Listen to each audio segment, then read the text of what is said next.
আসসালামু আলাইকুম। আজকে আমি যে বিষয়টা নিয়ে আলোচনা করব সেটা হচ্ছে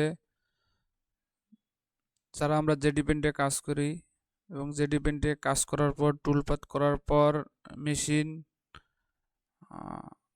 বেশি ওঠানামা করে, জয়েন থাকে না লাইনে, জয়েন এবং একুরেট করব কিভাবে।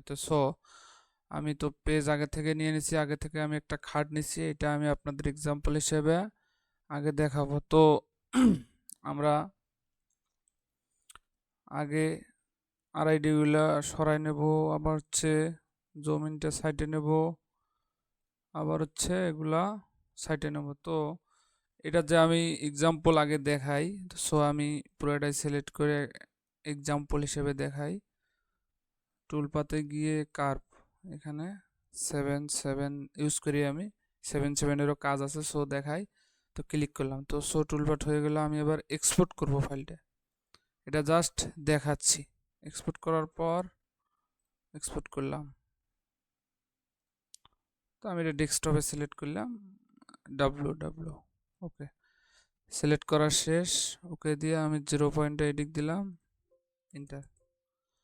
তো আমাদের কাজ শেষ। তো আমি আবার ব্যাগে রাখবো। তো আমি এক্সাম্পল হিসেবে দেখাবো এটা লাইনটা কি হয়েছে। তো আমরা সিমুলেশনে যাব। সিমুলেশনে দিয়ে গিয়ে দেখেন যেখানে এই যে মেশিন বারবার ওঠানামা করবে, যে সবুজ চিহ্নগুলো এখানে মেশিন ওঠানামা করবে। তো এখানে দেখেন, তো আমি আবার দেখাবো, এখানে দেখেন অনেক পয়েন্ট তৈরি হয়েছে, জয়েন্ট নেই। তো এখন আমরা আবার জেড ইভেন্টে যাব। তো জেড ইভেন্টে গিয়ে এখন এগুলো তো বাইরে রাখছি, এগুলোর কাজ নেই। তো আমরা এটা পুরোটা গ্রুপ করে নেব। গ্রুপ করে নেওয়ার পর আমরা চলে যাব এইখানে স্মুথ করে, আবার লাইন জয়েন দেয়, এখানে গিয়ে পুরোটা দেখেন ভেক্টর তৈরি হয়েছে। তো এখানে পুরোটাই ইয়ে করার পর আবার আমরা পুরোটাই সিলেক্ট করব। করার পর এখানে অটো রেডিউস, এখানে চাপ দিলেই সব ঠিক হয়ে যাবে, অল্প একটু সময় নেবে। তো ঠিক হয়ে গেছে। তো আমরা আবার এখানে যাব, যার পর আমরা এখন আবার টুলপাত করে আপনাদের দেখাচ্ছি।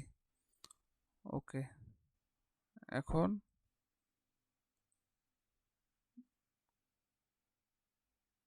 এক্সপোর্ট, এবার নাম দিলাম আর। ওকে, ওকে দিলাম। তো আমরা এখন আবার চলে যাব দেখার জন্য যে মেশিন কি আসলে ঠিক হলো কি না। তো আমরা ফাইলটা আবার ওপেন করব। দেখতে পাচ্ছেন এখানে জাস্ট যেখান থেকে শুরু সেখান থেকে গিয়ে শেষ হবে মেশিন। তো আপনারা দেখতে পাচ্ছেন এই যে এটা হচ্ছে একটা ইজি কাজ।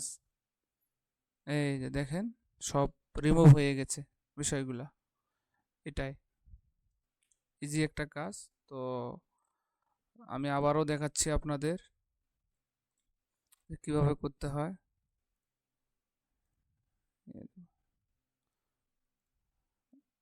আমার গ্রুপ করা আছে, তো পুরোটা আমরা গ্রুপ করে নেব। নেওয়ার পর এখানে যাব, যাওয়ার পর আবার পুরোটাই সিলেক্ট করার পর অটো রেডিউসে একটা ক্লিক করব।